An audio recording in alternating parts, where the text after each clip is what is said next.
বিসমিল্লাহির রহমানির রহিম। MT Mizan Facebook page এবং ইউটিউব চ্যানেলের পক্ষ থেকে সবাইকে স্বাগতম। আজকে আলোচনা করব অনুশীলনী 2.1-এর 1 নম্বর প্রশ্ন। নিচের সেটগুলোকে তালিকা পদ্ধতিতে প্রকাশ করো।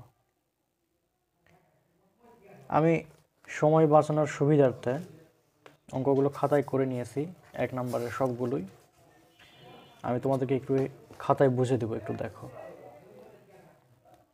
1 নম্বর প্রশ্নটা ছিল x belongs to n, x square greater than 9 এবং x cube less than 130। এই জিনিসটা আমি একটু ক্লিয়ার করে দিই, এটার মানে কি। x belongs to n মানে হচ্ছে এখানে x এর যতগুলো উপাদান n এর মধ্যে আছে, x এর যতগুলো উপাদান সবগুলো n এর মধ্যে আছে।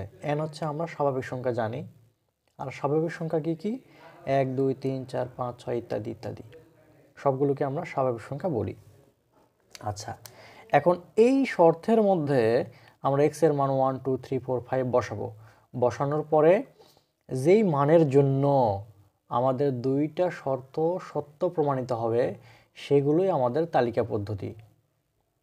হ্যাঁ, আচ্ছা দেখো, x এর মান যদি 1 হয়, তার মানে x এর উপর স্কোয়ার মানে 1 এর উপর স্কোয়ার, 1 এর উপর স্কোয়ার মানে 1। এখানে যেহেতু গ্রেটার দেন আছে এই জন্য গ্রেটার দেন 9 দিলাম, কিন্তু 1 তো 9 থেকে বড় নয়, এই জন্য নট গ্রেটার দেন। হ্যাঁ, এই জন্য নট গ্রেটার দেন। আবার এখানে x এর উপর কিউব মানে 1 এর উপর কিউব, আর 1 এর উপর কিউব মানে 1 লেস দেন 130। হ্যাঁ, তার মানে 130 থেকে 1 ছোট। আচ্ছা, তার মানে এখানে ভুল প্রমাণিত হলো, এখানে সঠিক প্রমাণিত হলো, তার মানে এটা নিব না, মানে তালিকা পদ্ধতিতে 1 হবে না। এরপরে x এর মান যদি 2 নেই, তাহলে 2 দুগুণে 4, 9 থেকে 4 বড় নয়, তার মানে এটা ভুল প্রমাণিত হলো। আবার এখানে x এর উপর কিউব মানে 2 এর উপর কিউব, আর 2 এর উপর কিউব মানে 8, 130 থেকে এটা ছোট, এটা ঠিক আছে। কিন্তু একটা যে ভুল প্রমাণিত হলো, এজন্য এই তালিকা পদ্ধতিতে 2ও হবে না। এইভাবে আমরা 3 4 5 6 ইত্যাদি ইত্যাদি দেখব। হ্যাঁ, 3 নিলে 9, 9 থেকে 9 কখনো বড় হতে পারে না, তার মানে এটাও ভুল প্রমাণিত হলো। আর 3 এর উপর কিউব মানে হচ্ছে 27, 130 থেকে 127 ছোট, তার মানে এটাও নিব না। x এর মান যদি 4 হয়, 4 এর উপর স্কোয়ার মানে 16, 9 থেকে 16 বড়, তার মানে এটা সঠিক। আবার x কিউব মানে 4 এর উপর কিউব, 4 এর উপর কিউব মানে 64, যা 130 থেকে ছোট, তার মানে এটাও সঠিক।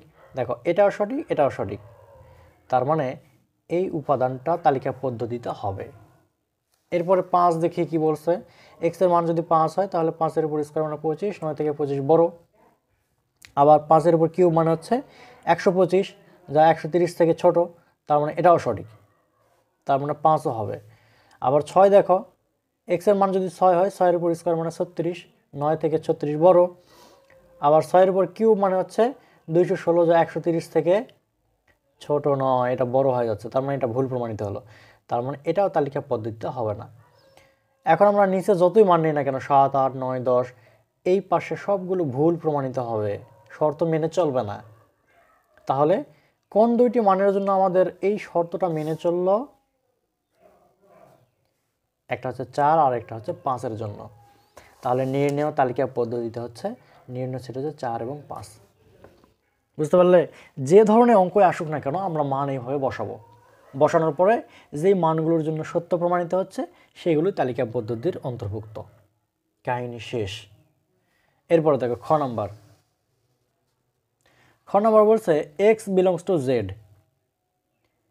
যেখানে x স্কোয়ার 5 থেকে বড় হতে পারে এবং x কিউবের মান 36-এর সমান হতে পারে, আবার 36 থেকে ছোট হবে। হ্যাঁ, এটা শর্ত, 36 থেকে ছোট হবে অথবা সমান হবে। তাহলে এখানে একটা জিনিস দেখো, x belongs to z, এটার মানে কি? x belongs to z, তার মানে x এর যতগুলো মান থাকবে সবগুলো এই পূর্ণ সংখ্যার মধ্যে থাকবে। z মানে হচ্ছে পূর্ণ সংখ্যা, মানে x এর যতগুলো উপাদান সবগুলো হচ্ছে পূর্ণ সংখ্যা হবে। আচ্ছা, তাহলে আমরা পূর্ণ সংখ্যার সেট আমরা জানি, 0 +-1 +-2 +-3, এগুলো আমাদের হচ্ছে পূর্ণ সংখ্যা। তাহলে প্রত্যেকটা এই শর্তের মধ্যে এই মানগুলো বসাই দেবো, 0 +-1 +-2 এগুলো, এই মানগুলো আমরা বসাই দেব। আচ্ছা, 0 যদি বসাই, দেখো তোমরা একটু, 0 যদি বসাই তার মানে 0, যা 5 থেকে বড় নয়, তার মানে এটা ভুল প্রমাণিত হলো, তার মানে 0 হবে না। x এর মান যদি 1 বসাই, তাহলে 1 এর উপর স্কোয়ার, তার মানে 1 নট গ্রেটার দেন 5, তার মানে এটা ভুল প্রমাণিত হলো, তার মানে x এর মান 1ও হবে না। আবার x এর মান যদি -1 হয়, কেন -1 নিলাম? কারণ পূর্ণ সংখ্যা প্লাস মাইনাস দুটাই নিতে হবে, প্লাসও নিতে হবে মাইনাসও নিতে হবে, এই জন্য। x এর উপর স্কোয়ার মানে -1 এর উপর স্কোয়ার, -1 এর উপর স্কোয়ার মানে কত? 1 নট গ্রেটার দেন 5, তার মানে 1 থেকে বড় নয়, তার মানে এখানেও ভুল প্রমাণিত হলো। এই পাশে আর দেখার প্রয়োজন নাই, এখানে প্রয়োজন নাই কেন?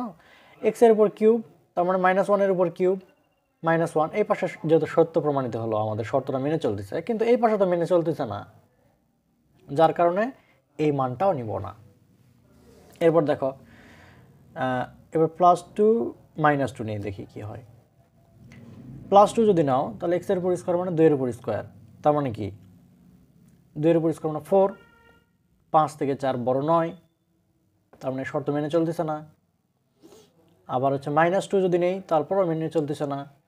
কিন্তু এই পাশে দেখো, এই পাশে শর্তগুলো কিন্তু মেনে চলতেছে। কি শর্ত? শর্তটা হচ্ছে x³ এর শর্তটা মেনে চলতেছে। তার মানে যেহেতু একটা মেনে চলতেছে না, তার মানে এই উপাদানগুলো নিব না। 3 দেখো, x এর মান যদি 3 হয়, তাহলে 2 এর x এর উপর স্কোয়ার মানে 3 এর উপর স্কোয়ার, তার মানে 3 3 9, এই শর্ত মেনে চলতেছে। দেখো, তার মানে 9টা 5 থেকে বড়, 9টা 5 থেকে বড়। আবার এখানে x³ মানে 3 এর উপর কিউব মানে হচ্ছে 27, লেস দেন ইকুয়াল 36, মানে 36 থেকে এই মানটা ছোট, তার মানে এই মানটা নিব। মাইনাস যদি নেই, x এর মান যদি একবার +3 নিলাম, -3 নিলে তোমরা তো বুঝতে পারতেছো যে এগুলো কিভাবে করতে হচ্ছে। তার মানে এই পাশে শর্ত মেনে চলতেছে, এই পাশে শর্ত মেনে চলতেছে, তার মানে -3 মানটাও নিব। এরপরে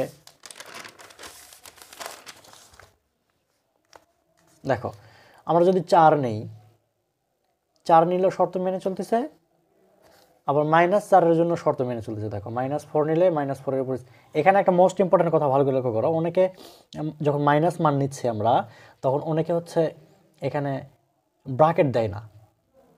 ভালো করে লক্ষ্য করো, মাইনাস মান নেওয়ার সময় এখানে কিন্তু ব্র্যাকেট দিতে হবে। আচ্ছা, এরপর দেখো, এখানে শর্ত মেনে চলতেছে, এখানে শর্ত মেনে চলতেছে, কিন্তু এখানে মোস্ট ইম্পর্টেন্ট একটা সেট নির্ণয় করার জন্য একটা জিনিস খেয়াল করে দেখো, এই 4-এর পর থেকে মাইনাসের মানটা 4-এর পর থেকে বা 3-এর পর থেকে প্রত্যেকটা, কি বললাম এখান থেকে, তাহলে এখানে প্রত্যেকটা মানের জন্য দেখো, ঋণাত্মক মানের জন্য সব মানে আমাদের সত্য প্রমাণিত হচ্ছে। 3-এর পর থেকে আমরা যত ঋণাত্মক মান নিব না কেন, সবগুলো সত্য প্রমাণিত হচ্ছে। কিন্তু ধনাত্মক মানগুলো 1 2 3, শুধু 3-এর জন্য, এখানে ভালো করে লক্ষ্য করো, যখন আমরা ধনাত্মক মান নিয়েছি এখান থেকে, দেখো এই যে 3-এর জন্য শুধু শর্ত মেনে চলতেছে। দেখো, তাহলে আমরা জানি যে যেই মানের জন্য আমাদের এই শর্তগুলো মেনে চলে, সেইগুলি হচ্ছে তালিকা পদ্ধতির উপাদান। তাহলে দেখো, ধনাত্মক মান শুধু 3-এর জন্য এই দুইটা শর্ত মেনে চলতেছে, শুধু 3-এর জন্য, তার মানে 3 একটা নিব। এরপরে -3 থেকে -3, -4, -5, -6, এগুলো মানের জন্য এই দুটো শর্ত মেনে চলবে আমাদের। তাহলে একটা যদি সংখ্যা রেখা, ভালো করে লক্ষ্য করো, এটা একটা সংখ্যা রেখা, এই পাশে হচ্ছে ধনাত্মক মান 1 2 3, 1 2 3, আর এই পাশে হচ্ছে -1 -2 -3 -4 -5 ইত্যাদি, -1 -2 -3 -4 -5 -6। তাহলে ধনাত্মক মান শুধু 3-এর জন্য আমাদের সত্য প্রমাণিত হলো, শর্ত মেনে চললো। এরপরে মাইনাস থেকে শুরু করে -3 -4 -5 -6 -7 -8 সবগুলো শর্ত মেনে চলবে।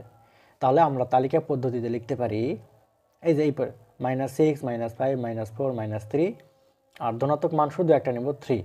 এটাই আমাদের নির্ণয় তালিকা পদ্ধতি। বুঝতে পারলে? কোনো সমস্যা হলে আমাদের গ্রুপে তো প্রশ্ন করার সুযোগ আছেই, গ্রুপে প্রশ্ন করবে। গ নাম্বার দেখো, একের গ নাম্বার কি বলছে? x belongs to n such that x হলো 36-এর গুণনীয়ক এবং 6-এর গুণিতক। x এর উপাদানগুলো হবে 36-এর গুণনীয়ক এবং 6-এর গুণিতক। এটা খুব সহজ, তোমরা দেখলে বুঝতে পারতেছো। এখানে 36-এর গুণনীয়ক সেটগুলো হচ্ছে এত এত এত এত। গুণনীয়ক সেট কিভাবে নির্ণয় করতে হয় আমি তোমাদেরকে একটু দেখাই। দেখো, 36-এর গুণনীয়ক নির্ণয় করব। তাহলে 1 গুণন 36, 2 দ্বারা 36কে ভাগ করলে 18 2 36, 3 দ্বারা ভাগ করলে 3কে 3 3 3 বারাং 36। আবার যদি আমরা এখান থেকে 4 দিয়ে নেই, 4 নং 36, আর যাচ্ছে না। তার মানে গুণনীয়ক সেট হচ্ছে 1, এই 2, এই 3 4 9 12 18 36, এগুলো হচ্ছে গুণনীয়ক সেট, এগুলো হচ্ছে গুণনীয়ক। এই জন্য আমি লিখছি, দেখো 1 2 3 4 6 9 12 18 36। আবার 6-এর গুণিতক কি? গুণিতক মানে বুঝতেই পারতেছ, 6কে 6 6 2 12 3 6 18 6 6 24 5 36 6 6 36, এভাবে মানে গুণিতক অসীম পর্যন্ত, ডট ডট ডট, গুণিতক অসীম। তাহলে এরপর দেখো 36-এর গুণনীয়ক এবং 6-এর গুণিতক, এই দুটোর মধ্যে মিল কি কি আছে? মিল যেগুলো থাকবে সেগুলোই আছে আমাদের তালিকা পদ্ধতি। মিল আছে, এখানে 6 আছে, এখানে 6 আছে, এখানে 12 আছে, এখানে 12 আছে, এখানে 18 আছে, এখানে 18 আছে, এখানে 36 আছে, এখানে 36 আছে, আর মিল নাই। দেখো, তাহলে নির্ণীয় সেট 6 12 18 আর 36। এই তো। এরপরে লাস্ট প্রশ্ন কি দেখো, লাস্ট প্রশ্ন হচ্ছে x belongs to n such that x cube greater than 25 এবং x to the power 4 less than 264। এটা ওই যে এক নম্বরে যেটা করলাম আমরা, সেম টু সেম। আমরা শুধু দেখব এই যে x belongs to n মানে কি, x এর উপাদানগুলো সব n এর মধ্যে আছে, আর nটা হচ্ছে স্বাভাবিক সংখ্যার সেট। তাহলে আমরা জানি স্বাভাবিক সংখ্যার সেট এত।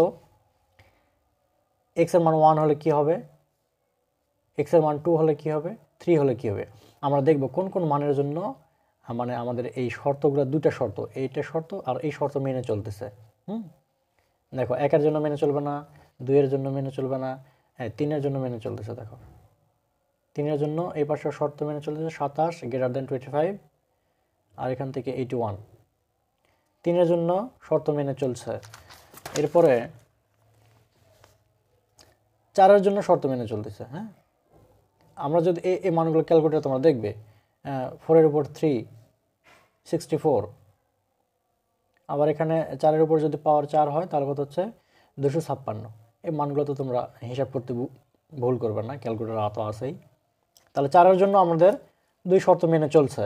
এরপর কি দেখো 5 এর জন্য এই পাশে শর্ত মেনে চলতেছে, কিন্তু x টু দি পাওয়ার 4 এর ক্ষেত্রে শর্ত মেনে চলছে না।